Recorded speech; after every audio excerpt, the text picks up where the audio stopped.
በቃ አጀንዳችን ወንጌል ነው፣ አጀንዳችን ክርስትና ነው። ከዚህ ውጭ ሌላ አጀንዳ እንቀበል። በቃ ምናመልከው ክርስቶስን ነው፣ ጣዖት አናመልክም። በቃ ምን ሄደው ቤተክርስቲያን ነው፣ ቤተ ጣዖት አንሄድም። አራት ነጥብ።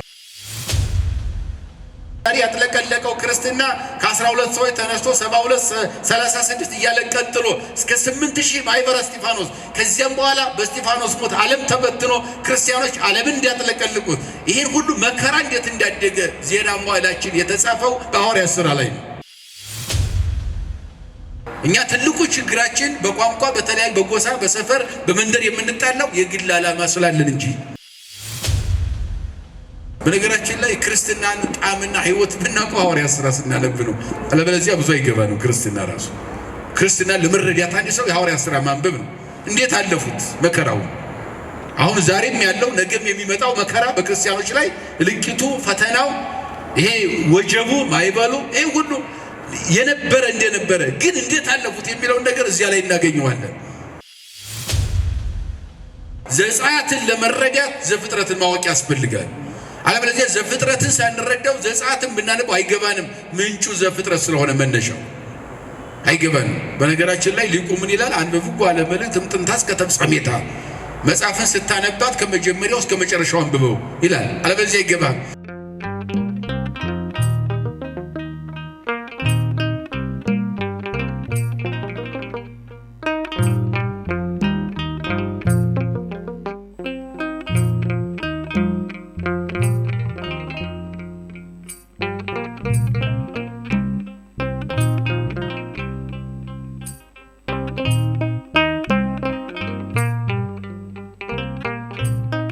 በስመ አብ ወወልድ ወመንፈስ ቅዱስ አሐዱ አምላክ።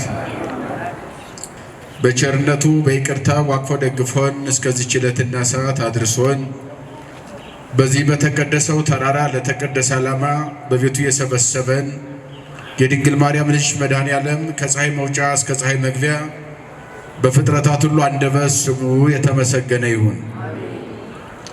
የቅዱስ ጳውሎስ መልእክት አንደኛ ቆሮንቶስ ምዕራፍ 14ን ስታነቡ ስለ ቋንቋና የቋንቋን ጥቅም ነው የሚናገረው። ከቃሉ ጋር ናቸው። ስለምን ይናገራል? ስለ ቋንቋና ስለ ቋንቋ ጥቅም ነው የሚናገረው። ቋንቋ ምንድን ነው? የተሰጠው ምን ሊሰራ ነው? ቋንቋ ከተጠቀምንበት እንዴት ይጠቅመናል? ካልተጠቀምንበት እንዴት ይጎዳናል? ቋንቋን በአጠቃላይ ከጽድቅና ከኩነኔም ጋር ተያይዞ ይተረጎማል፣ ይተነተናል፣ ይረቀቃል። ቋንቋ ማለት ነው። እንግዲህ ይህንን ነው ሐዋርያው የሚነግረን። ምክንያቱም አንዱ የዓለም ፈተና በጊዜው በመጀመሪያ ጌታችን ካዘጋጃቸው በኋላ ሐዋርያትን ዓለምን እንዴት አድርገን ነው ማነጽ የምንችለው? ዓለምን እንዴት አድርገን ነው መስበክ የምንችለው? ዓለምን እንዴት አድርገን ነው ወደ አንድ ክርስቶስ የምናመጣው? ዓለማት ሳይፈጠሩ ነበረ ብለው አምነው ግን ወረደ ተወለደ የሚለውን የማያምኑ አይሁዶችን በያሉበት በየሰፈራቸው በየቋንቋቸው እንዴት ነው የምንሰብከው? እኛ የተወሰኑ ሰዎች ነን የተመረጥነው፣ ላልጫው ዓለም ጨው፣ ለጨለማው ዓለም ብርሃን ሆነን የተመረጥነው የተወሰኑ ሰዎች ነን።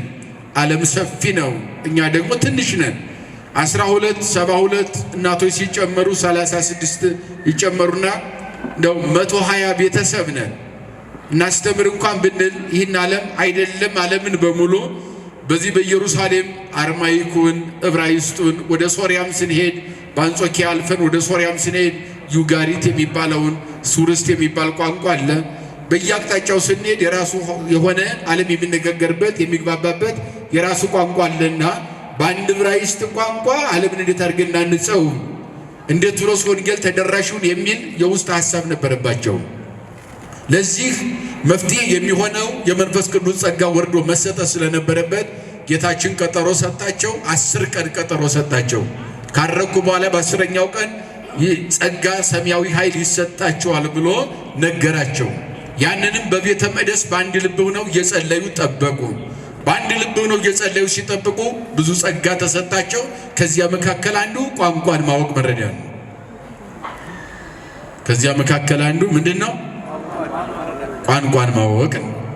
ያስጨንቃቸው ስለነበረ ውስጣቸው ስለነበረ አንድ ዕብራይስጥ ቋንቋ ወይም ሂብሩ ቋንቋ እንችላለን የተገኘነው እዚያው ኢየሩሳሌም ግፋ ቢል እዚያው ፍልስጤም ቄሳሪያ ምድር ከዚያው ገሊላ ባህር አጠገብ ከተለያየ ግብር ከተለያየ ቦታ ከተለያየ ነገድ መርጦናል።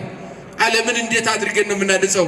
ዓለም የተለያየ የራሱ የሆነ መልክዓ ምድር እንዳለው ሁሉ ቋንቋ አለው። ዓለም እንዴት ብሎ ወንጌል ይዳረሳል በእኛ በኩል የሚል አንድ የውስጥ ጥያቄ ስለነበራቸው ለዚያ መልስ የምታገኙት ወደ ሰማይ አርጌ በ10ኛው ቀን የምልክላችሁ የመንፈስ ቅዱስ ጸጋ አለ በተስፋ ጠብቁኝ አላቸው። ነው ሉቃስ እንደጻፈው በሉቃስ ወንጌል ምዕራፍ 24 ቁጥር 49 ጀምሮ እስከ መጨረሻው ስታነቦ ጌታችን ከኢየሩሳሌም ወደ ቢታንያ ይዟቸው ወጥቶ ወደ ምስራቅ ኢየሩሳሌም ማለት ነው ከወሰዳቸው በኋላ በዚያ ተቀምጦ እናንተ ምስክሮቼ ናችሁ ለሆነው ነገር ሁሉ ዓለም እንዴት እንዳዳንኩት ከሙታን ተለይቼ እንዴት እንደተነሳው በተዘጋ መቃብር እንደገና አሁን ሳርግ ልታዩኝ ነው ለዚህ ሁሉ ነገር እናንተ ምስክር ናችሁ ብሎ ከነገራቸው በኋላ እጆቹን አንስቶ ባረካቸው ከፍ ከፍ አለና ከነሱ ተለይቶ እያዩት አረገ ይላል። ሲያርግ ግን አንድ ነገር ተናግሯቸው ነበረ። ለጥያቄያቸው ሁሉ መልስ የሚያገኙበትን ነገር በቤተ መቅደስ በኢየሩሳሌም እንዲጠብቁት መመሪያ ሰጥቷል። የተስፋ ቃል ይሉታል የኛ ሊቃውንት። የምን ቃል? የተስፋ ቃል ይባላል። ያ የተስፋ ቃል ወይ ቤሎም ኢየሱስ ላርዳይሁ አንተም ሙሴ ነበሩ ሀገር ኢየሩሳሌም ጌታችን ሐዋርያትን እንዲህ አላቸው እናንተስ በኢየሩሳሌም ከተማ ቆዩ እስከ ተለብሱ ኃይለ ማርያም ከሰማይ የሚመጣ ኃይል አለ የምትለብሱት እፌኑ ለክሙ ጸጋሁም ተስፋሁ ላዊዬ የአባቴን ተስፋ ልክላችኋለሁ በኢየሩሳሌም ቆዩ በቤተ መቅደስ ብሎ አዟቸው ወደ ሰማይ ወጣ። እያዩት አረገ። ሉቃስ ጽፎታል በ24ኛው ምዕራፍ ወንጌሉ ላይ 49 ቁጥር ጀምሮ እስከ 53 የመጨረሻው ማለት ነው። ከዚያ ያይዞ የሐዋርያትን ሥራ የጻፈው ሉቃስ ነው። የሐዋርያት ሥራ ምዕራፍ 1 አንብበን ምዕራፍ 2 ላይ እስከ ውጤቱ በአጠቃላይ ተስፋውንና የተስፋው ውጤት በደንብ ይነግረናል። ወድረዝ ተሰውጡ በአብይ ፍስሐ ኢየሩሳሌም እነሱም ደስ ብሏቸው ሲያርግ አይተውት በታላቅ ደስታ ወደ ኢየሩሳሌም ተመለሱ ይልና ወነበሩ ውስተ ቤተ መቅደስ ዘልፈን ዘይባርክዎ ወይሴብሕዎ ለእግዚአብሔር በኩሉ ጊዜ ዘወትር እግዚአብሔርን እያመሰገኑት በመቅደስ ኖሩ ይላል። እስኪ በሉ በታላቅ ደስታ በሉ እስኪ ወደ ኢየሩሳሌም ተመለሱ። ዘወትር በሉ እስኪ እግዚአብሔርን እያመሰገኑና እየባረኩት በመቅደስ ኖሩ።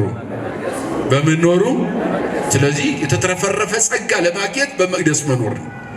የእግዚአብሔርን ጸጋ የምንፈልገውን ነገር ለማግኘት በምን መኖር? በመቅደስ መኖር። ኑሩ አላቸው፣ ተቀመጡ አላቸው፣ እነሱም ተቀመጡ ይላል። ያ የተሰጠው ጸጋ ምንድነው? እንደው ጰራቅሊጦስ መንፈሰ ጽድቅ ዘይክል ዓለም ነሲኦቶ ያም ምልክላችሁ የአባቴ ተስፋ ዓለም ሊሰጠው የማይችል ከዓለም የማይገኝ ዓለም የማይሰጠው ዓለም የሌለው ከዓለም የማይገኝ ጰራቅሊጦስ የሚባል ነው የጽድቅ መንፈስ አላቸው። ምን የሚባል?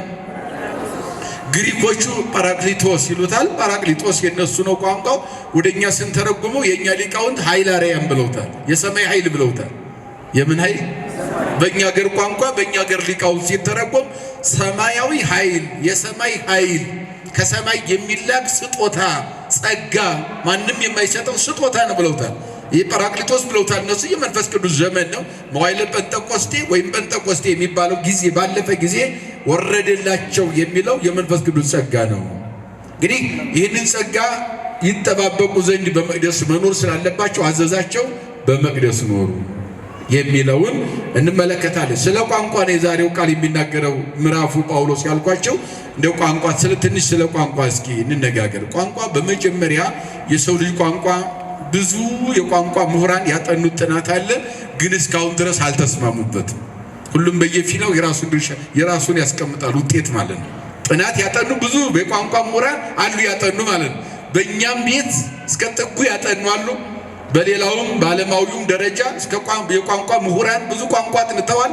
ግን እስካሁን ድረስ የመጀመሪያው ቋንቋ ይሄ ነው የሚል አንድ ልብ ሆኖ መናገር ያልተቻለበት ሁኔታ ነው ያለ። በዚህ ላይ ነው ያለ። ግን የፈለገው ጥናት ቢጠና የፈለገው ምጥቀትና ርቀት ቢኖር የፈለገው 80 ዓመት ቢኖር አንድ ሰው 80 ቤት ቢማር ወደድንም ጠላንም ዓለም ሁሉ ሲጠና ከመጽሐፍ ቅዱስ ውጭ ሊሆን አይችልም። ምንጩ ከቃሉ ጋር ናቸው። ምንጩ ከምን ውጭ አይሆንም። ምንም የፈለገው ሳይንስ ያጥነው፣ ሲፈልግ ጠፈር በላይ ወጥቶ ያጥነው፣ ሲፈልግም ከርሰ ምድር ወርዶ ያጥነው። ምንም ቢጠና ወደደም ጠላም ጥናቱ ሁሉ ምንጩ ከመጽሐፍ ቅዱስ ውጭ ሊሆን አይችልም። ምክንያቱም መጽሐፍ ቅዱስ ሳይጻፍ የተጻፈ መጽሐፍ የለም። አለ ነገር ግን እስካለ እንደ የለም። ሙሴ መጽሐፍን ሳይጽፍ ሄኖክ መጽሐፍን ሳይጽፍ ከነሱ በፊት እገሌ ጻፈ የሚባል ፈላስፋም ሊቅም የለም። አያችሁ። ስለዚህ ወደደም ጠላም ምንጩ ምንድነው ከተባለ መጽሐፍ ቅዱስ ነው። ስለማንኛው ስለ ፍልስፍና ብንለው ፊሎሶፊ የምንለው ይሄ ስነ ልቦና የምንበለው እንደገና ቀመረ ዘመንም ምንበለው በአጠቃላይ እያንዳንዱ የቀመር ብለው ሂሳብን ብንለው ማንኛውም ነገር ብንለው ሁሉም የሚመጣው የት ነው ምንጩ ከተባለ መጽሐፍ ቅዱስ ነው የሚባለው። ምክንያቱም ሰማያዊ ሕገ መንግስት መለኮታዊ መመሪያ ነው መጽሐፍ ቅዱስ። የዓለም ሕግጋት ሳይረቀቁ አርቃቂዎች ሳያረቁ የዓለም ሳይንቲስቶች ሳይኖሩ ሳይንቲስቶች በሰማይ በምድር ያለውን ነገር ሳይመራመሩ አባቶቻችን መጥቀውና ርቀው ሄደው ከእግዚአብሔር ጋር ተነጋግረው በመንፈስ ቅዱስ ጸጋ ቅዱስ መጽሐፍን አዘጋጅተውታል። ከዚያ በፊት የተጻፈም የለም ጸሐፊም ስለሌለ ምንጫችን መጽሐፍ ቅዱስ ነው። ምንድነው? ጥሩ መጽሐፍ ቅዱስ ከሆነ መጽሐፍ ቅዱስ ቋንቋን ያስታርቀናል ማለት ነው። ከዚያ በፊት የተጠና ጥናት ከሌለ የሚጠቀስ ምንጭ ከሌለ መጽሐፍ ቅዱስ ከሌለ በኦሪት ዘፍጥረት ምዕራፍ 11 ቁጥር 1 ጀምሮ ስታነቡ በድሮው የቤተክርስቲያኗ የግዕዝ በግዕዝ አንድምታ ሊቃውንት ቅድመ የጎንደር ዘመነ መንግስት ከአፄ አድያም ሰገድ ኢያሱ በፊት ከግዕዝ ወደ ግዕዝ ነው መጽሐፍ የሚተረጎመው። አማርኛ የሚባል ትርጓሜ አልነበረም። በኋላ ህዝቡ አማርኛን እያዳላ ወደ አማርኛ ሲመጣ አይ ህዝቡ ጥሎን ስለሄደ ግዕዝ በግዕዙን ወደ አማርኛ ትርጓሜን ቀይረው ተብሎ በአድያም ሰገድ ኢያሱ ነው የተቀየረው። ይሄውን የምንማረው አንድምታ ወደ አማርኛ እየቀየርን ምን ተረጉመው ማለት ነው። ከዚያ በፊት ግን ከግዕዝ ወደ ግዕዝ ነው ሐሳብ የሚተረጎመው እንጂ አማርኛ የሚባል ትርጓሜ አልነበረም። ስለዚህ የዚያን ጊዜ የነበረው የመጽሐፍ ቅዱስ ያን ጊዜ የታተመ መጽሐፍ ቅዱስ ሐሳብ ግዕዝ በግዕዝ ወተትናገር ኩላ ምድር አሐደ ከንፈረ ዘውቱ ዕብራይስጢ ልሳነ አይሁድ ከንፈረ ከነዓን ይልና ያ ማለት ምን ማለት ነው? ዓለም ሁሉ ከዚያ በፊት አንድ ቋንቋ ትናገር ነበር። ያም የከነዓን አፍ የሆነ የአይሁድ ልሳን የሆነ ዕብራይስጥ ይባላል ይላል። ምን ይባላል? ዕብራይስጥ ይባላል አለ። ስለዚህ መጽሐፍ ቅዱስ በዕብራውያን ቋንቋ ነው የተጻፈው። ሲጻፍም ደግሞ አስቀድሞ ከሁሉ የተጻፈ ስለሆነ አንድ ቋንቋ ዓለም ይናገር ነበር ማለት እሱም ዕብራይስጥ ነበር ብሎ ምንጭ አስቀምጧል መጽሐፍ ቅዱሱ ማለት ነው። በዚህ አማካኝነት እኛ ዕብራይስጥ የመጀመሪያ ነው ብለን እናምናለን። አንዳንዶቹ ግዕዝ ነው ይላሉ አይደል? የኛ ሊቃውንት ደግሞ ግዕዝ ነው ብሎ የሚከራከሩ አለ። እሱ እውነቱን ለመናገር ይሄ እንደው ዝም ብሎ ራስ ወዳድነት ነው የሚሆነው እንጂ በግዕዝ የሚል የለም። መጽሐፍ ቅዱሱ ቀድሞ የተጻፈ ነው ብለናል። ዕብራይስጥ ነው የሚለው ዕብራይስጥ ነው ቋንቋው ይላል። ግዕዝ ማለት የመጀመሪያ ማለት ነው። ብዙ ትርጉም አለው። 7 አይነት ትርጉም አለው ግዕዝ የሚለው ቋንቋ በራሱ። ግዕዝ ማለት መንገድ መሄድ ሀጂም ሊሆን ይችላል። ግዕዝ ቋንቋም ሊሆን ይችላል። ግዕዝ የመጀመሪያ ልንለው እንችላለን። ብዙ ቋንቋ ብዙ አካሄድ ያለው አተረጓጎም አለው። ዙሮ ግን ወደዚህ ስንመጣ የኛ ሊቃውንት ግዕዝ የሚሉት የመላእክት ቋንቋ ነው። ስለዚህ መላእክት ደግሞ መጀመሪያ ከሰው ቀድሞ የተፈጠሩ ናቸው። ቅዱስ ያሬድ ዜማውን የሰማው በግዕዝ ቋንቋ ነው። ስለዚህ መላእክት ቀድመው ስላሉ ከሰው ቀድሞ ቋንቋው ግዕዝ ነው ሊሆን የሚችለው የሚላል። በትርጓሜያችን ደግሞ በዚህ በሃይማኖተ አበው በሚባለው የመጻሕፍተ ሊቃውንት ትርጓሜ ስንማር ደግሞ የመላእክት ቋንቋ ግዕዝ ሳይሆን ፊልሙጢን የሚባል ቋንቋ አላቸው። ፊልሙጢን የሚባል ቋንቋ አላቸውና የራሳቸው ቋንቋ አላቸው፣ ግዕዝ አይደለም ይላል የኛው ትምህርት ማለት ነው።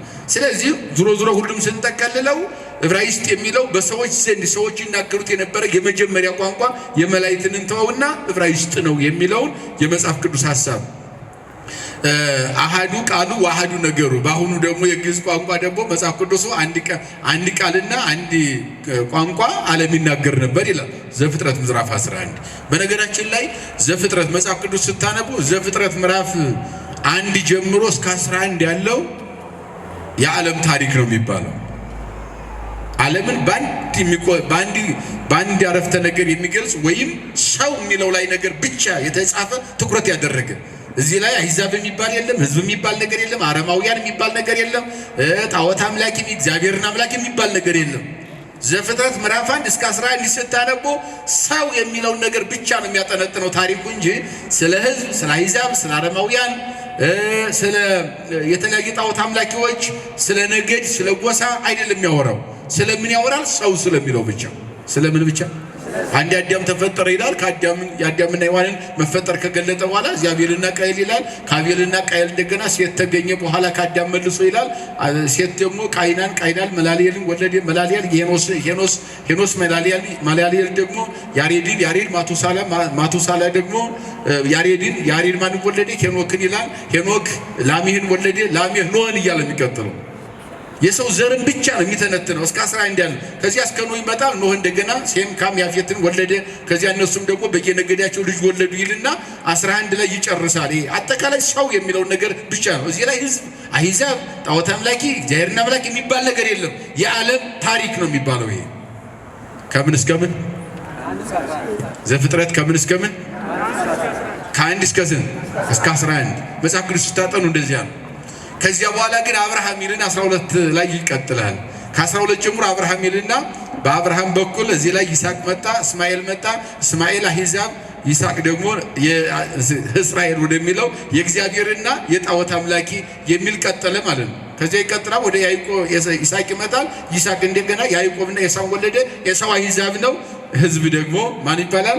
ያዕቆብ እያለ ይቀጥላል ማለት ነው። የእግዚአብሔርና የጣዖት ህዝብ እያለ ከዚያ በኋላ ነገድም ሃይማኖትም ሁኔታዎች የጎሳዎች ሁሉ እየተቀያየሩ የቀጠለው እዚያ በኋላ ነው። ከዚያ በፊት እስከ 11 ግን አንድ ነው አለና ሰው የሚለው ነገር ብቻ ታሪኩ እንደተቀመጠ ቋንቋውም አንድ ነው ይላል። ያም ዕብራይስጥ ነው። ቋንቋው ስንት ነው? አንድ ነው። እሱም ማን ይባላል? ዕብራይስጥ የሚባለው ቋንቋ ነው። የአይሁድ ቋንቋ ይልና ያስቀምጠዋል መጽሐፍ ቅዱስ። ይህም መነሻ አድርገው ዕብራይስጥ የሚለውን ይዛሉ ማለት ነው። ከዚያ በኋላ ምን ሆነ ነው? እሺ ጥሩ አንድ ቋንቋ ከሆነ የሚናገረው የሰው ልጅ ከዚያ ድረስ ከዚህ በኋላ ሰዎች እየበዙ መጡ። ወበዙ ህዝብ ወከደንዋ ለምድር፣ ሰዎች በዙ፣ ምድርን እያለበሷት መጡ ይላል ዘፍጥረት።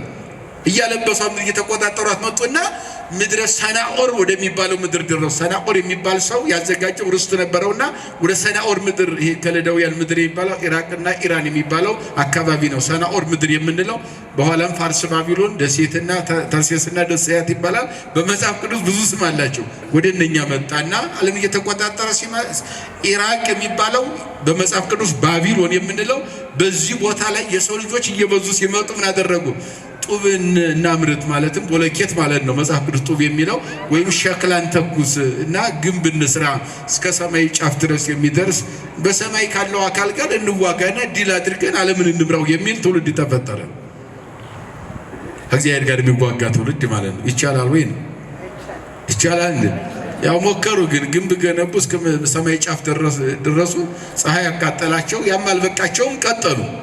በኋላ ግን በነፋስ ኃያል ተቀጠቀጡ ለሃይማኖት ተርሴስ። የተርሴስ ማለት መርከብ፣ በመርከብ ቅርጽ የተሰራ ግንብ ነበር፣ የባቢሎን ግንብ። ያንን በነፋስ ወደ ትቢያ ቀየረውና እግዚአብሔር ወደ ትቢያ ቀየረው። እንውረድ፣ ይሄን አንዱን ቋንቋ እንዲያውቀው እንቀላቀለው አለ እግዚአብሔር ይላል። እንውረድ የሚለው ሶስትነቱን ነው። እግዚአብሔርም አለ የሚለው ደግሞ አንድነቱን ነው ብለው አንድነት ሶስትነት ነገረ ሥላሴን ያመሰጥራሉ የኛ ሊቃውንት ማለት ነው እዚህ ላይ።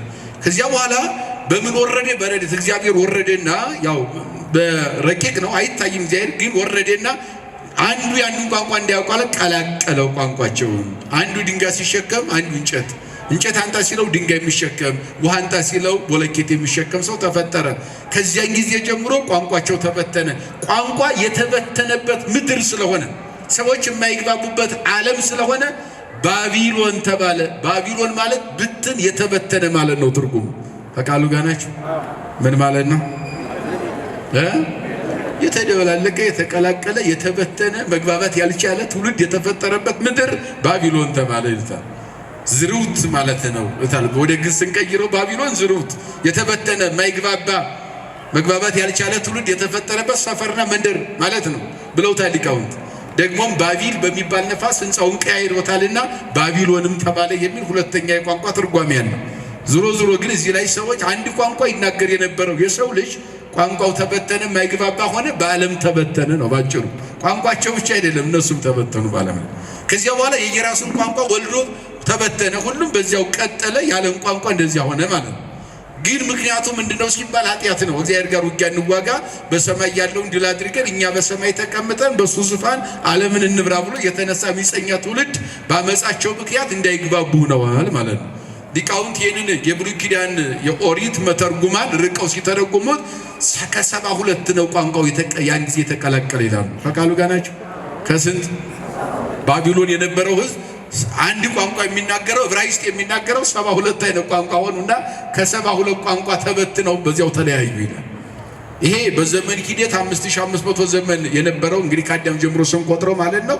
ይሄ የባቢሎን ቋንቋ መቀላቀልና ህንፃ ወደ ትቢያ መቀየርን ተከትሎ ቀጥሎ አዲስ ኪዳን ላይ ስንመጣ ግን ያ በአመጽ ምክንያት በኃጢአት ምክንያት የተደበላለቀው ቋንቋና ህዝብ ተበትኖ እየብቻው እንዲኖር ያደረገውን ቋንቋ ለክፋት በተንኮላቸው በክፋታቸው እግዚአብሔር ለቅጣት ያመጣውን የቋንቋ መበተን አለመግባባትን 5500 ዘመን ከተፈጸመ በኋላ ጌታችን ዓለምን ተሰቅሎ አድኖ መቃብር ወርዶ በሶስተኛው ቀን ተነስቶ 40 ቀን መጽሐፈ ኪዳንና ሥርዓተ ቤተክርስቲያን እያስተማረ ቆይቶ ወደ ሰማይ ካረገ በኋላ በ10ኛው ቀን ከተነሳ በ50ኛው ቀን ካረገ በ10ኛው ቀን ጸጋ መንፈስ ቅዱስ መጣና በክፋት ምክንያት የተበታተነውን ቋንቋ ለመልካም ቀየረና የወንጌል መስበክ ያደረገው።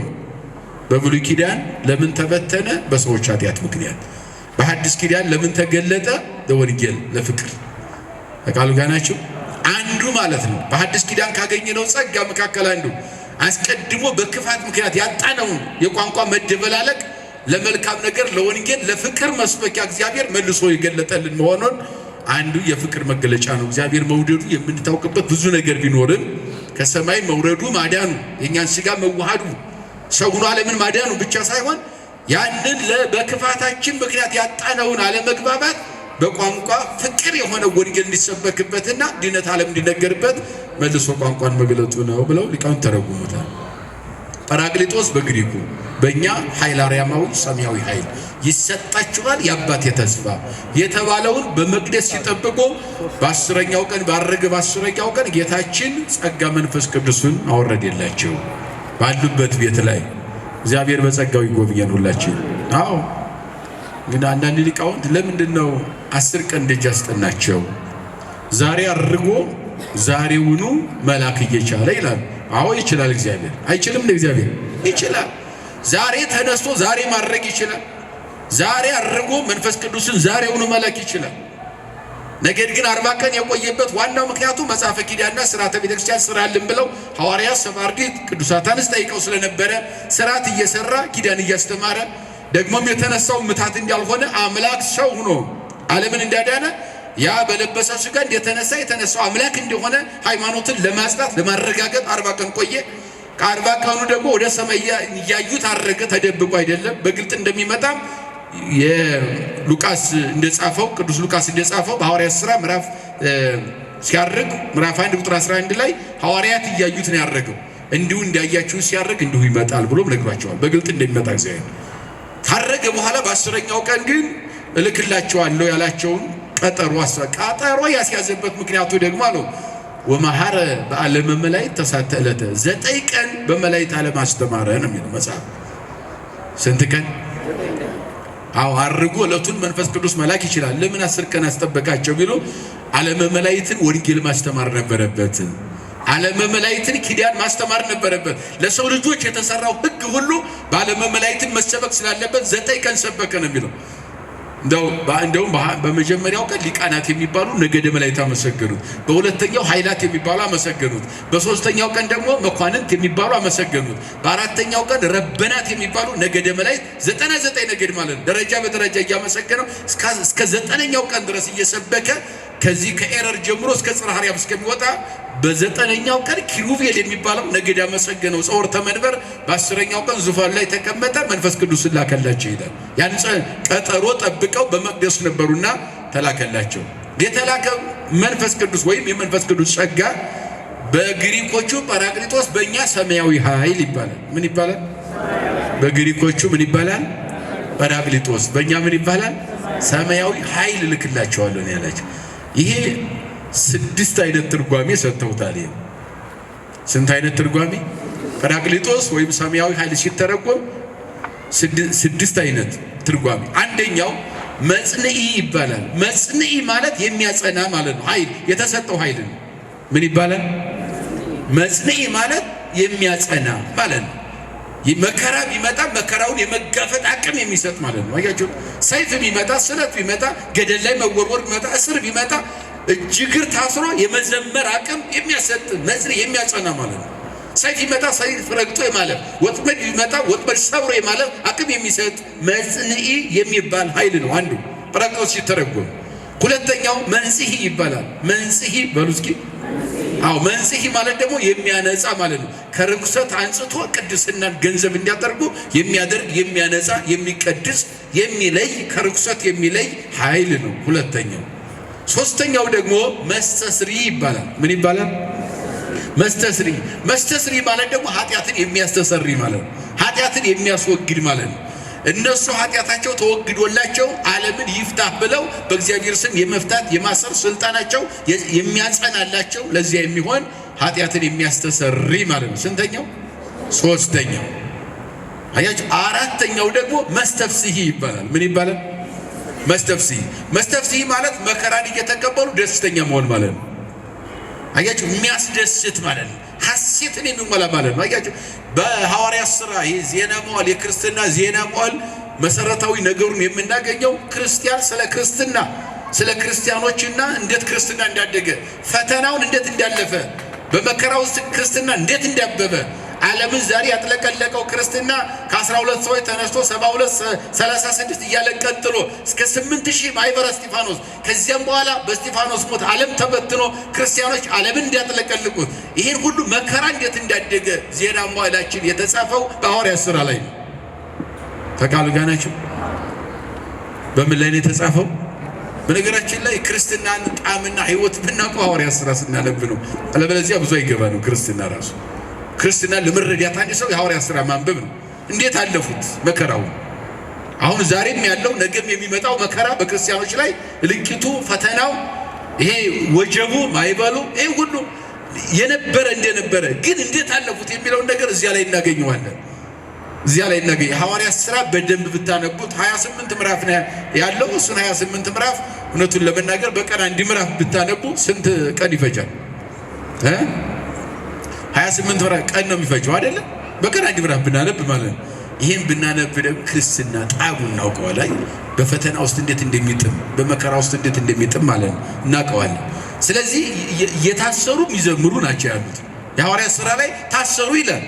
እሺ ታስረው አለቀሱ አላለቀሱ፣ አዘኑ አላዘኑ፣ ፊታቸው ጠቆረ አልጠቆረም፣ ይዘምራሉ ነው የሚለው። አያችሁ ምን ይላሉ? ጴጥሮስ በሰንሰለት ታሰረ ይዘምራል ነው የሚለው እንጂ አለቀሰ አይልም፣ አዘነ አይልም። አያችሁ ለምን? መስተፍስሒ የሆነው አራተኛው ጸጋ ያ የመንፈስ ቅዱስ ጸጋ ተሰጥቶታ የደስታ ጸጋ ስለተሰጣቸው ማለት ነው። አራተኛው። አምስተኛው ናዛዚ ይባላል። ምን ይባላል? አምስተኛው ጰራቅሊጦስ ወይም ሰማያዊ ኃይል ሲተረጎም ምን ይባላል? ናዛዚ ማለት የሚያረጋጋ ማለት ነው። የሚያረጋጋ አንድ ነገር ብቻ እንዲያስቡ የሚያደርግ መረጋጋት ማለት በቃ አጀንዳችን ወንጌል ነው፣ አጀንዳችን ክርስትና ነው። ከዚህ ውጭ ሌላ አጀንዳ እንቀበል። በቃ የምናመልከው ክርስቶስን ነው፣ ጣዖት አናመልክም። በቃ የምንሄደው ቤተ ክርስቲያን ነው፣ ቤተ ጣዖት አንሄድም። 4 ነጥብ። መረጋጋት ማለት ያ ነው። ዓላማውን ይዞ ዝንፍ ሳይል መቀጠል ማለት ነው። ይህን የሚያረጋጋ መንፈስ ወይም ጸጋ ምን ይባላል? ናዛዚ ይባላል። ምን ይባላል? ናዛዚ። ስንተኛ ነው ይሄ? አምስተኛ። ስንት ነው አጠቃላይ ያልኳችሁ? እሺ 6ኛው ከሳቲ ይባላል። ምን ይባላል? ከሳቲ። ከሳቲ ማለት ገላጭ የሚገልጥ ማለት ነው። ምን ማለት ነው? የሚገልጥ ማለት ነው። ጰራቅሊጦስ ሲተረጎም 6ኛው የሚገልጥ ገላጭ ማለት ነው። ምን ይገልጣል? ምስጢር የተሰወረውን ከቀድሞ ከብሉይ ጀምሮ በሕገ ኦሪት የተጻፈው ስለ ክርስቶስ የተጻፈው ስለ ቅዱሳን የተጻፈው ስለ ቀመረ ዘመን የተጻፈው አያችሁ። ስለ ይሄ መንፈሳዊ ፍልስፍናው በአጠቃላይ የነቢያት ትንቢት በዚህ ምድር ላይ ያለው ነገረ ድነት ህልፈተ ዓለምና የሚመጣው ሌላው አዲሱ ዓለም ያንን ሁሉ ጠቅላላ የሚገልጥ ገላጭ ምስጢር የሚገልጥ የራቀውን የሚያቀርብ የተበተነ የሚሰበስብ የረቀቀ የሚያጎላ ሌላው ከዚሁ ጋር ተያይዞ ቋንቋ የሚገልጥ ማለት ነው። ምን የሚገልጥ? ርዕሳችን ቋንቋ ስለሆነ ምን የሚገልጥ? ቋንቋ የሚገልጥ። ይሄ 6 ጸጋ ላይ ተሰጣቸው። መንፈስ ቅዱስ ወረደ ሲባል የመንፈስ ቅዱስ ጸጋ ስጦታ ታደለ ማለት ነው። ምን ማለት ነው? ትንቢት ላይ ያልተነገረ አዲስ ኪዳን የለም። አዎ አዲስ ኪዳን ፍጻሜ ስለሆነ ነው እንጂ በትንቢት ተናግሮ እግዚአብሔር በነቢያት ላይ አድሮ እኮ ተናግሮታል። 5500 ዘመን የተናገረውን ነገር ነው 33 ዓመት ከ3 ወር በዚህ ምድር ላይ የጨረሰ ማለት ነው። ያደረገው ያከናወነ ያንን ነው። 5500 ዘመን በነቢያት አናገረ። 33 ዓመት ከ3 ወር ስራውን ጨረሰ። ያንን ያናገረው ማለት ነው። ከዚያ መካከል አንዱ የመንፈስ ቅዱስ መውረድ ነው። ጸጋ መንፈስ ቅዱስ መታደል ነው። አብዝቷ ተረፍርፎ ሚስጥር የሚገልጥላቸው ቋንቋ የሚገለጥላቸው ያንን ነገር አስቀድሞ የተነገረው በትንቢተ ኢዩኤል የተባለው ነቢይ ቅድመ ልደተ ክርስቶስ በብሉይ ኪዳን የሊቃውንት አቀማመርና አተረጓጎም አቆጣጠር መሰረት ቅድመ ልደተ ክርስቶስ ሳይወለድ 420 ዓመት ዓለም ላይ ከነበሩ ነቢያት አንዱ ነው ኢዩኤል የሚባለው። ምዕራፍ 2 ቁጥር 18 ላይ ጀምሮ ስታነቦ ወድረ ብዙ መዋዕል እክው ምን መንፈሴ ዲበ ኩሉ ዘሥጋ ከብዙ ዘመን በኋላ መንፈሴን በስጋ ለባሽ ሁሉ ላይ አፈሳለሁ ይላል። እስኪ በሉ ከብዙ ዘመን በኋላ በሉ እስኪ መንፈሴን በስጋ ለባሽ ሁሉ ላይ አፈሳለሁ። ታናሹም ታላቁም በሉ እስኪ ሴቱም ወንዱም ትንቢት ይናገራል፣ ሚስጥር ይተረጉማል። ይሄ ጌታችን አስቀድሞ 400 ዓመት ቀድሞ የተናገረውን ወደዚህ ምድር ላይ መጥቶ ካረገ በኋላ በ10ኛው ቀን የሰጠው ገላጭ ማለት ሚስጥር የሚተረጉማል። ባቢሎን ላይ የተቀላቀለው ቋንቋ ዓለም እንዳይግባባ ሆኖ የተበተነበት ቋንቋ ኢየሩሳሌም ጽርሐ ጽዮን አዳራሽ ላይ ደግሞ ለፍቅር ተሰጠ። ወንጌል ሊሰበክበት ወደ ፍቅር ቀየረው። የጥላቻውን አያችሁ። በጥላቻ አማካኝነት የተበተነው ቋንቋ በፍቅር እንድንሰባሰብበት ለወንጌል መሳሪያ ሆኖ ተሰጠ ነው። ይሄን እንግዲህ ሐዋርያው ምን ይላል? እስኪ ነው እንደው አጠራ አድርገን የቅዱስ ጳውሎስ መልእክት ሐዋርያው ስለ ቋንቋ የተናገረው በእናንተ ሲጀምር ምን ይላል መሰላችሁ?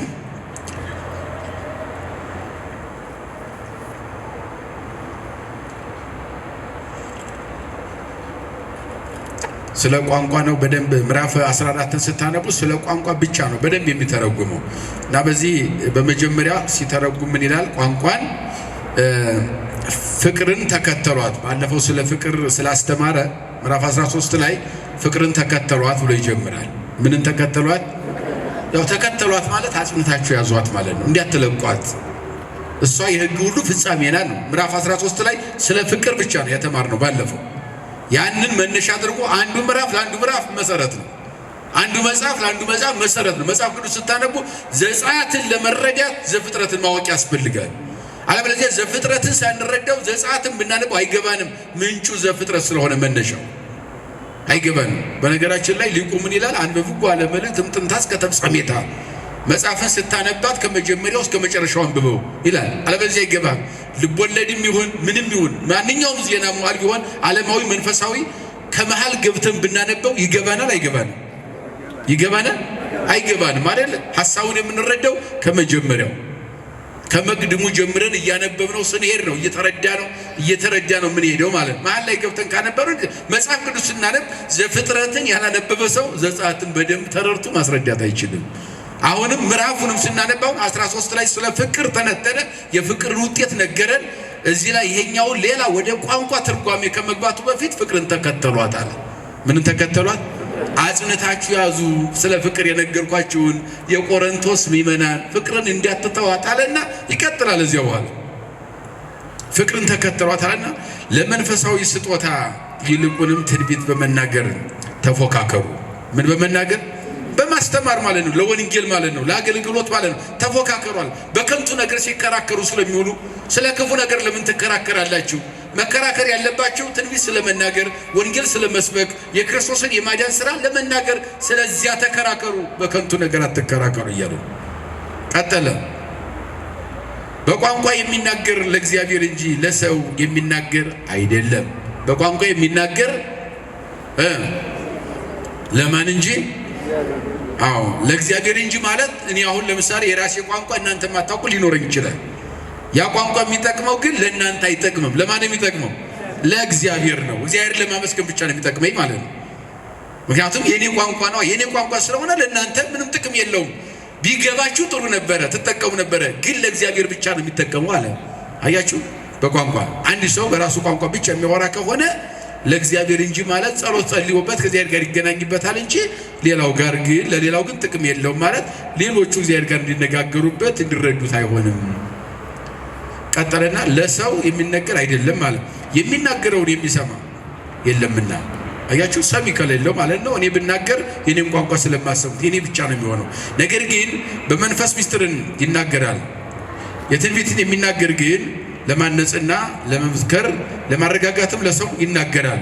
በቋንቋ የሚናገር ራሱን ያነጻል፣ የሚተረጉም ግን ክርስቲያን ማህበርን ያነጻል።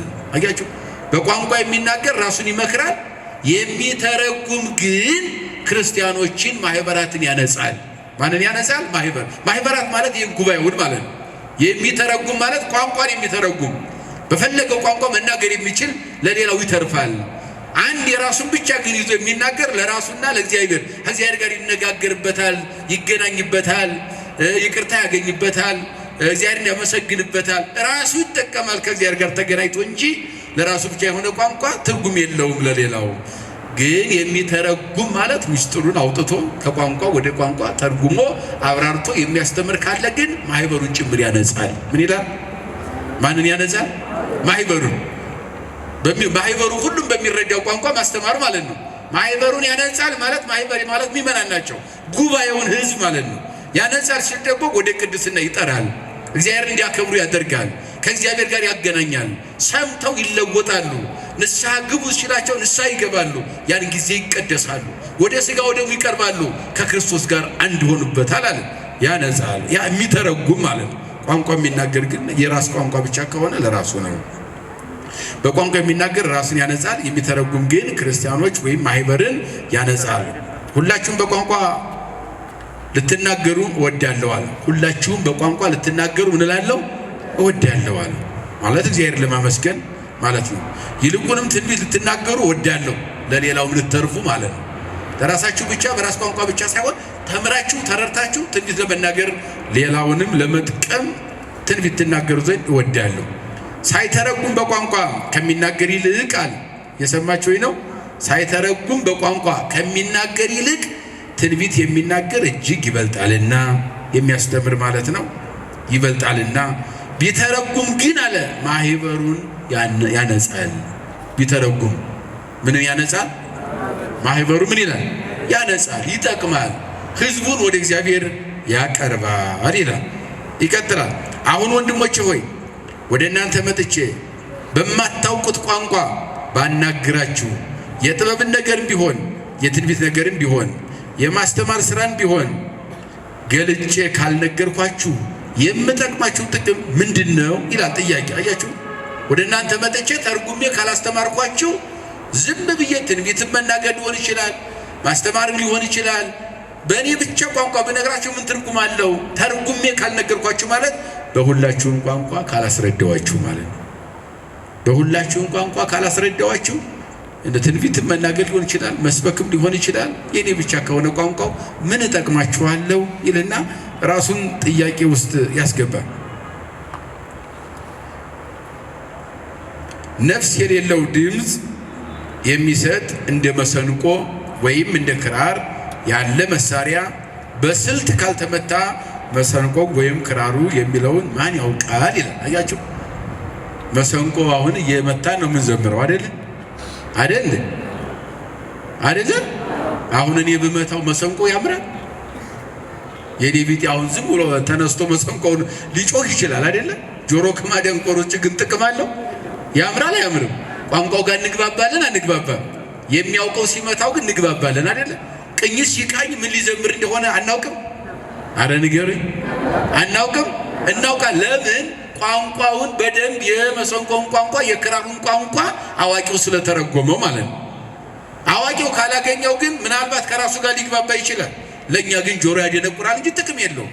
ክራር ምን በለው መሰንቆ የሚመታው ባለሙያ ካላገኘው ጆሮ ያደነቁራል። ክራርም እንደዚያው። የሚመታው ግን የሚያሳምረው ሲያገኘው ግን ቋንቋ ነው፣ ይገባል፣ ትርጉም አለው፣ ይተረጎማል፣ ውስጣችን ይማርካል ማለት ነው። ያን ነው እየነገረን ያለው ሐዋርያው። አያችሁ ከዚህ ጋር መስሎ ከመሰንቆ ጋር መስሎ ከክራር ጋር መስሎ ክራሩ የሚለውን ማን ያውቃል አለ። አዋቂ ካልያዘው በቋንቋ ካላናገረው በስተቀር መለከት የሚነፋም በታወቀው ስልት ካልነፋው ለጦርነት ማን ይዘጋጃል? አያችሁ መለከት ሲነፋ አሁን ለጦርነት አዋጅ ሲታወጅ ነጋሪት ሲመታ ለጦርነት በሚያነሳሳ መልኩ ቋንቋ አለው አይደል? ዝም ብሎ አይመታም እኮ ቋንቋ አለው። ነጋሪት ሲመታ ለጦርነት አዋጅ ሲታወጅ ባለሙያ አለው። ባለሙያ ሲመታው ይቀሰቅሳል። ወደ ጦርነትም ወደ ተለያየ ቦታ እንዲሄዱ ሰዎችን ይማርካል። ምክንያቱም ቋንቋ አለውና። ምን አለው? አዎ እንዲሁም እናንተ በማታውቁት ቋንቋ ብትናገሩ ይህንንም ገልጣችሁ ባትተረጉሙ የምትሉትና የምትናገሩትን ማን ያውቃል? ከነፋስ ጋር እንደምትነጋገሩ ትሆናላችሁ። አንግባባም ማለት ነው። ሰው በማያውቀው ቋንቋ ተርጉሞን ካላስተማር ከማን ጋር እንግባባለን? ከነፋስ ጋር እንደመነጋገር ነው የሚሆነው። አሁን ነፋስ ድምፅ አለው አይደል? ግን ቋንቋውን አናውቀውም። ጌታችንም ለኒቆዲሞስ ነግሮታል። በዮሐንስ ወንጌል ምዕራፍ 3 ላይ ኒቆዲሞስን ሲያስተምረው እስመ ነፋስ ሀበ ፈቀደ ይነፍህ ወቃሎ ትሰምዕ። ነፋስ ወደ ፈለገው ይነፍሳል፣ ቃሉን ትሰማለህ፣ ድምፁን። ምክንያቱም ዛፍ ሲያናውዝ፣ ባህር ሲያናውዝ፣ ዛፍ ሲወዘውዝ ድምፁን ትሰማዋለህ። ከየት ወጣ ወዴት ገባ ምን እያለ ነው ለሚለው ግን አንተ አይገባህም ማለት። ከመንፈስ ቅዱስ የሚወለዱ ሰዎችም እንደዚያ ናቸው። ታምር ሲያደርጉ ድንቅ ስራ ሲሰሩ በዚያ መንፈስ ቅዱስ እንዲያደርባቸው ይታወቃሉ እንጂ መንፈስ ቅዱስ ሲያድር አይታይም ብሎ ለኒቆዲሞስ ሥርዓተ ጥምቀትን ባስተማረበት ትምህርቱ ነግሮታል። በዓለም ልዩ ልዩ ቋንቋዎች አሉ። ምን አሉ? ልዩ ልዩ ምን አሉ? ቋንቋዎች አሉ በዓለም። ያን ጊዜም አሁንም ወደፊትም በዓለም ልዩ ልዩ ቋንቋዎች አሉ። ማህበረሰብ፣ ነገድ፣ ጎሳ የሚናገረው የየራሱ ቋንቋ ነው። ከዚያ ከፍልሰተ ከባቢሎን ጀምሮ ዝሮት ከዚያ ከተፈተነበት ጊዜ ጀምሮ ቋንቋ በዓለም በየመልክዓ ምድሩ አለ፣ በየጎሳው አለ፣ በየሰፈሩ አለ። ልዩ ልዩ ቋንቋ አለ ሐዋርያው። እሱም ራሱ የገጠመው ጉዳይ ስላለ ነው። ከነርሱም ትርጉም የሌለው አንድም የለም። አያችሁ በዓለም ልዩ ልዩ ቋንቋዎች አሉ አለ። ከነርሱም ትርጉም የሌለው አረ ንገሩኝ አንድም የለም ማለት። ሁሉም ትርጉም አላቸው። ምን አላቸው? በሁሉም ምስጢር መራቀቅ ይቻላል። በሁሉም ፍልስፍና መፈላሰፍ ይቻላል። በሁሉም ትርጉም መተርጎም ይቻላል። በሁሉም ለዓለም የእግዚአብሔርን ታላቅነት፣ ገናናነት፣ የማዳን ሥራ ማወጅ ይቻላል። ሁሉም ቋንቋዎች የምንፈልገውን ነገር መንፈሳዊም ማንኛውም ነገር መግለጽ እንችላለን። አያችሁ የበላይና የበታች የሚባል ቋንቋ የለም ነው ባጭሩ። በቃሉ ጋር ናቸው። አዎ የበላይና የበታች የሚባል ቋንቋ የለም። ሁሉም ምን ስላለው ምን አለው? ትርጉም አለው። ትልቁ ችግር እኔ ሁሉን ላልተረጉም እችላለሁ። እኔ የምችለው የተወሰነ 2 ወይም 1 ወይም 3 ሊሆን ይችላል፣ 10ም ሊሆን ይችላል። የኔ አቅም ነው የሚሆነው እሱ። ግን እኔ ስላላወቅኩት ያ ቋንቋ ትርጉም የለውም ማለት ግን አልችልም። እችላለሁ? ይቻላል እንዴ? አይቻልም። በሁሉም መተርጎም በሁሉም መራቀቅ ግን ይቻላል። ሚስጥር አለው፣ ርቀት አለው፣ ምጥቀት አለው፣ ትርጓሜ አለው። ሁሉም ቋንቋ እኩል ነው ማለት ነው። እኩል ሁሉም ትርጉም አለው አለ ሐዋርያው።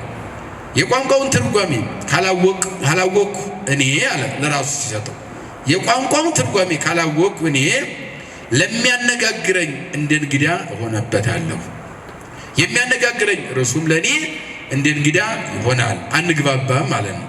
እንዲሁ እናንተም ለመንፈስ ቅዱስ ስጦታ ተፎካከሩ አለ። ለምን ተፎካከሩ?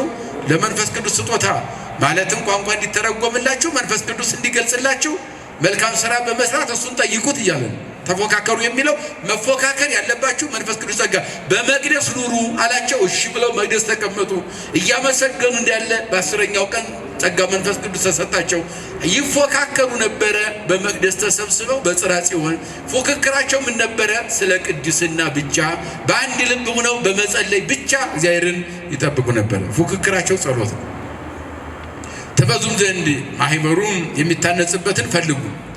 በማያውቀው ቋንቋ የሚናገር ሰውን መተርጎም እንዲችል ይጸልይ። አያችሁ ይሄ መሰረታዊ ነገር ነው። በማያውቀው ቋንቋ ሰው ይናገር ዘንድ ምን ይበል?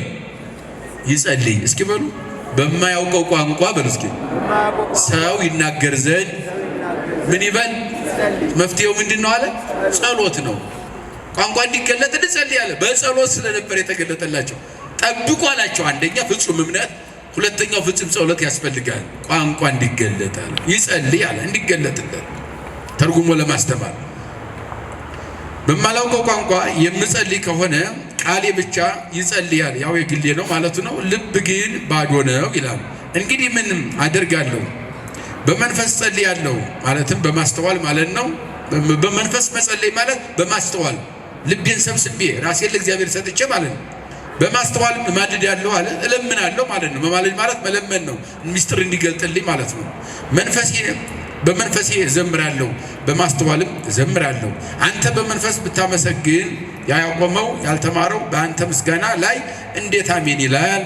አያችሁ፣ አንተ በግል ብቻ ቋንቋ ብታመሰግን አብሮህ የቆመው አሜን እንዴት ይላል? ሳይገባው አሜን ይሁንልኝ ይደረግልኝ ለማለት ቋንቋው ሊገባው ያስፈልጋል እያለ ነው። ስለዚህ ለማስተማር ጸልይ፣ ቋንቋ እንዲገለጥልህ፣ ሰዎች እንዲረዱ፣ አይምሯቸው ላይ ስራ እንዲሰራ ጸልይ ነው። ይቀጥላል።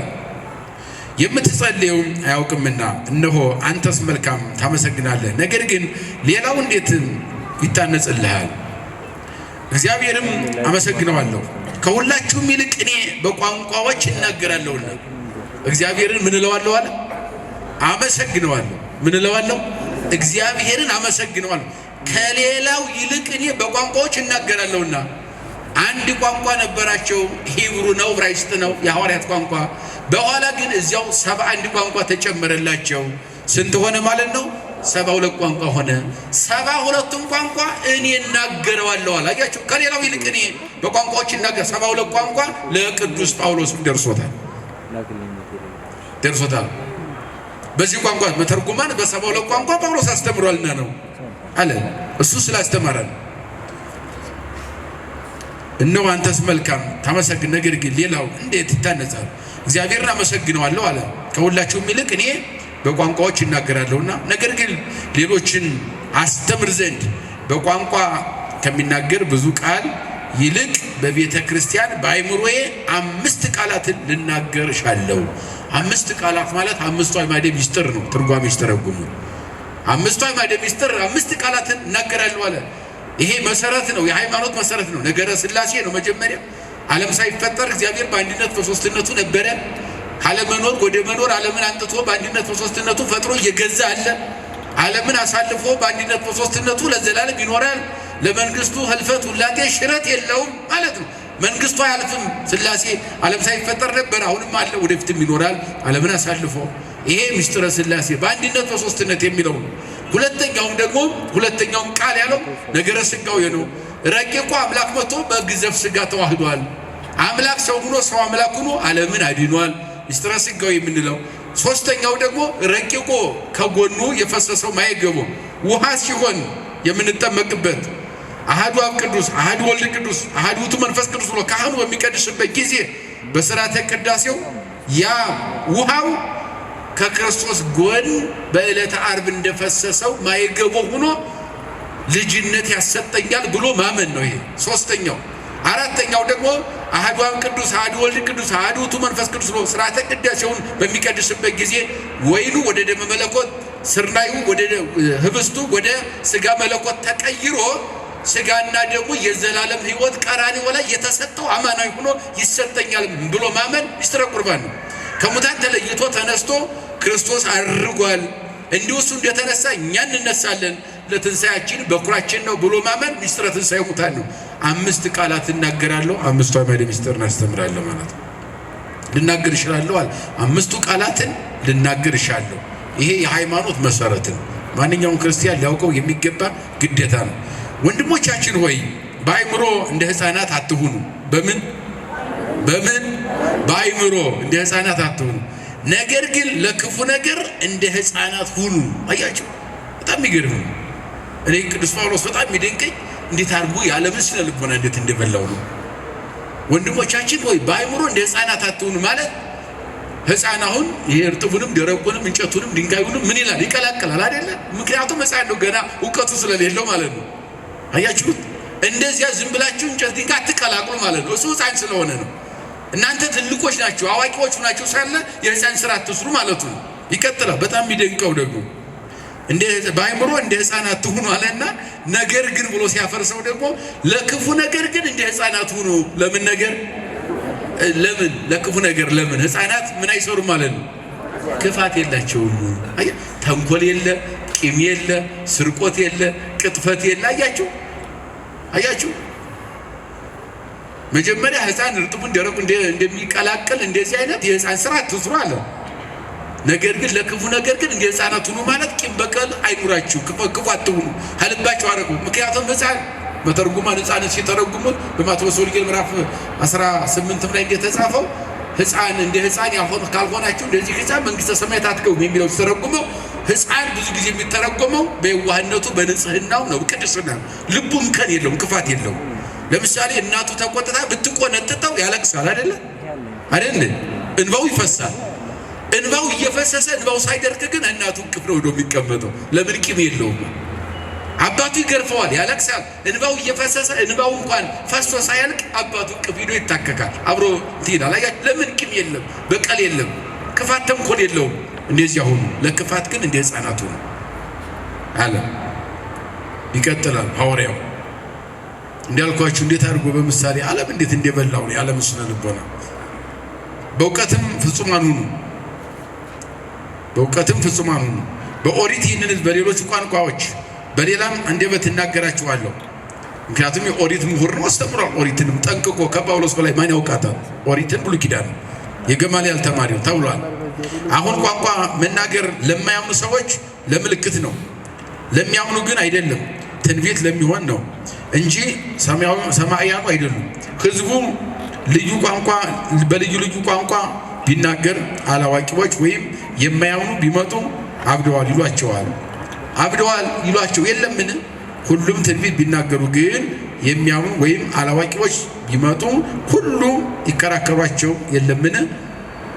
ሁሉስ ያሳፍሯቸው የለምን? በልባችሁ የደበቁትን ይገልጣሉ። ከዚህ በኋላ ያ የማያምን ተመልሶ ይጸጸታል፣ በግንባሩ ወድቆ ለእግዚአብሔር ይሰግዳል። በእውነት እግዚአብሔር ከእናንተ ጋር እንዳለም ይናገራል። ከዚህ ቀጥሎ ስለ ስርዓት ነው የሚናገረው። ደግሞ ቀጥሎ ያለው አረፍተ ነገር ይሄ በአጠቃላይ ስለ ቋንቋ ነው እየነገረን ያለው። በአጠቃላይ በቋንቋ ምን ያህል ጥቅም እንዳለው፣ ቋንቋ ደግሞ የተሰጠ ልዩ ጸጋ እንደሆነ፣ የማንም ቋንቋ ከማንም ቋንቋ እንደማይበልጥ፣ ቋንቋ ደግሞ ሰው ቋንቋ እንዲገለጥለት መጸለይ መፍትሄው እንደሆነ፣ የሚጸልይ ሰው የቋንቋም የሚስጥርም ድብቅ የማይኖርበትና እግዚአብሔር በምሕረት እንደሚጎበኘው ሁሉ እንደሚገልጽለት፣ በጸሎት እነሱ ያገኙት እንደሆነ ቋንቋ ደጅ በመጥናት ለእግዚአብሔር በመታመን እንዲያገኙት በደንብ የሚነግረን ስለ ቋንቋ እኩልነት በደንብ ሐዋርያው አስተምሯል ማለት ነው። ይህንን ነው የምንረዳው። ከዚህ ቀጥሎ ያለችው ስለ ስርዓት ነው የሚነግረን። አሁን ወንድሞቻችን ሆይ ሁላችሁም በምትሰበሰቡበት ጊዜ መዝሙር አላችሁ። ምን አላችሁ? ስንሰበሰብ አሁን ምን አለን?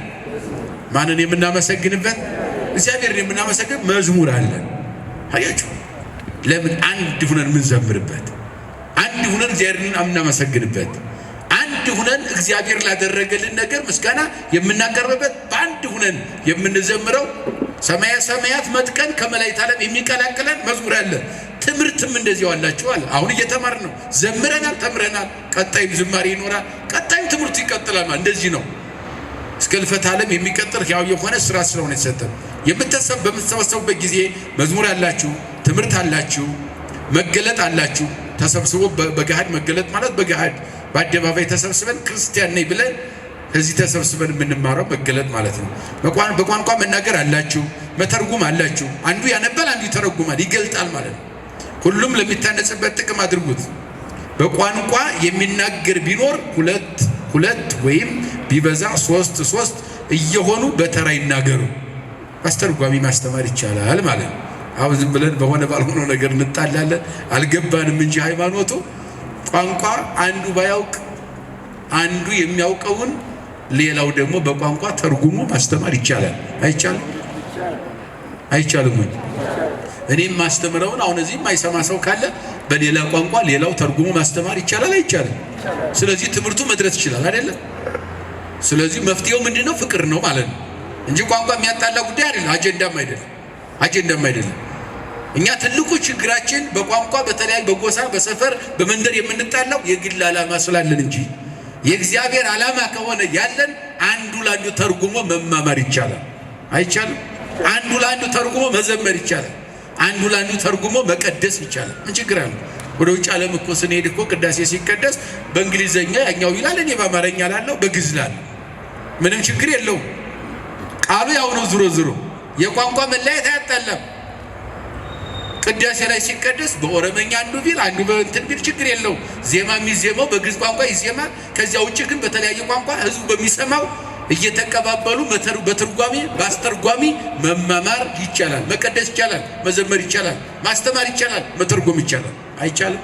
እግዚአብሔር መገደበን ይሄ ዓላማውን ግን ስላልተረዳ ነው። ሰው የሚጣለው የሚባለው በማይመለከተው ነገር ሰይጣናዊ ሐሳብ ስለሚጠናወተን ነው እንጂ የግል ሐሳብና ዓላማ ከሌለን በስተቀር በቋንቋ የሚያጣላ ምንም ታሪክ የለውም። መጽሐፍ ቅዱስ ይህንን አይቀበልም። ወይም እንደ አይነት ትምህርት አባቶቻችን አላስተማሩ።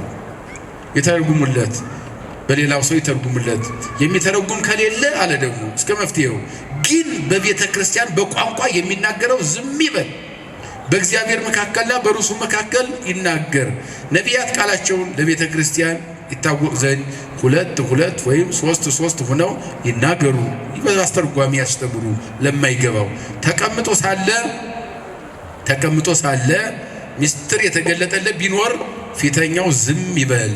ሁሉም እንዲማር ሁሉም ደስ እንዲለው እንዲጸናም ሁላችሁ እያንዳንዳችሁ ትንቢት ልትናገሩ ትችላላችሁና። ምክንያቱም በጸሎት ሆነ ሊገለጥልን ይችላል። ነቢያት ሀብት ለነቢያት ይሰጣልና በቅዱሳን ጉባኤ ሁሉ እንደሚደረግ እግዚአብሔር የሰላም አምላክ እንጂ የሁከት አምላክ አይደለምና። አያችሁ፣ በዚህ ምክንያት የሚጣላ ሰው ካለ ሁከት ነው። እግዚአብሔር በሚመሰገንበት ቋንቋ፣ በሚቀደሰው ቅዳሴ፣ በሚቆመው ማህሌት፣ በሚዘረፈው ቅኔ፣ በሚረቀቀው ትርጓሜ የሚጣላ ከሆነ የሰይጣን ነው። በዚህ የምትጣሉ ከሆነ ሁከት የሰይጣን ነው አለ። እግዚአብሔር የሁከት አምላክ አይደለምና ነው። ሊታዘዙ እንጂ ሊናገሩ አልተፈቀደምና ኦሪትም እንዲህ ብላልና። ቀጥላል። ወደ እናንተ ብቻ ደርሷል። ራሱን እንደ ነቢይ አድርጎ ወይም መንፈስ ቅዱስ እንዳደረበት አድርጎ የሚቆጥር ቢኖር የእግዚአብሔር ትእዛዝ ነውና ይህንን የጻፍሁላችሁን ይወቅ፣ ይረዳይ ትምህርቱን ማለት ነው። ነገር ግን ይህንን የማያውቅ ቢኖር እግዚአብሔርን አያውቅም። ማንን አያውቅም? የጻፍሁላችሁን፣ የነገርኩላችሁን፣ ያስተማርኳችሁን፣ የተረጎምኩላችሁን ይህንን የማያውቅ ቢኖር እግዚአብሔርን አያውቅም። ማንን አያውቅም? እግዚአብሔርን አያውቅም። አሁንም ወንድሞቻችን ሆይ ትንቢት ልናገር ቀኑ በቋንቋ የሚናገረውን አትከልክሉት፣ ነገር ግን ሁሉን በአግባብና በስርዓት አድርጉት ብሎ ይጨርሳል። በምን አድርጉት? በአግባብና በስርዓት ማለት በየድርሻችሁ ማለት ነው። አንዱ አንዱን ሳይጋፋ፣ አንዱ አንዱን ሳይጠላ፣ በቋንቋ ምክንያት ሳትገፋፉ፣ ሳትጠላሉ። አያችሁ፣ እግዚአብሔር በፈቀደለት ትንቢት መናገር የተሰጠው ጸጋ አለ። ትንቢት ይናገር። መተርጎም መግለጥ የሚችለው ይተርጉም። ማስተማር የሚችለው የእሱን እንኳን ባይሰሙት ሁለትም ሶስትም ሆናችሁ አስተምሩ ማለት በየቋንቋው እየተረጎማችሁ አስረዱ። ከእናንተ መካከል ግን የሚጸልይ ካለ አብዝቶ ይተረጉማል፣ ይገለጥለታል። ያንንም አትናቁት። እናንተም እንደሱ ለመሆን ጸልዩ። ሁሉም ግን በሕግና በስርዓት ይሁን ብሎ ትምህርቱን ያጠናቅቃል። የመከረን የገሰጸን ያስተማረን የሰራዊት ጌታ እግዚአብሔር አምላካችን ከፀሐይ መውጫ እስከ ፀሐይ መግቢያ በፍጥረታት ሁሉ አንደበት ስሙ የተመሰገነ ይሁን። የእናታችን የእመቤታችን የንጽሕተ ንጹሐን የቅድስተ ቅዱሳን የድንግል ማርያም አማላጅነት የቅዱሳን አባቶቻችን ጸሎት አይለየን። የተማርነው በልቦናችን ያሳድርብን። ንስሐ እንድንገባ ሥጋ ወደሙ እንድንቀበል እግዚአብሔር ይፍቀድልን። ይቆየን። ንቁ ኦርቶዶክስ ተዋሕዶ የጸሎትና የንስሐ መርከብ ማኅበር በእግዚአብሔር ፈቃድ በወንድማችን የኔነ ተስፋዬ አስተባባሪነት ከተመሰረተ ጊዜ ጀምሮ ከሚሰጣቸው ዘርፈ ብዙ መንፈሳዊ አገልግሎቶች መካከል የሐዋርያዊ አገልግሎትና ያሬዳዊ ዝማሬዎች አንዱ ነው። በዚህ ክፍል የኦርቶዶክሳዊ ተዋሕዶ ቤተክርስቲያንን ዶግማና ቀኖና የጠበቁ ኦርቶዶክሳዊ ለዛ ያላቸው ለነፍስ እረፍትን የሚሰጡ ወቅታዊና ዘመኑን የዋጁ ስብከቶችና ያሬዳዊ ዝማሬዎችን በመላው ዓለም ለሚገኙ ተመልካቾቹ በንቁ ሚዲያና በኢትዮ ማህበር የዩቲዩብ ቻናል እያቀረበ ይገኛል። አገልግሎቱ በመላው ዓለም ለሚገኙ አማኞች ተደራሽ እንዲሆን በየዕለቱ የሚለቀቁ ስብከቶችንና መዝሙሮችን ላይክና ሼር ያድርጉ። እንዲሁም የዩቲዩብ ቻናላችንን ሰብስክራይብ በማድረግ የዚህ ታላቅ አገልግሎት ባላሻራ ይሁኑ። ንቁ ሚዲያ ርቱ የቤተ ክርስቲያን ልሳን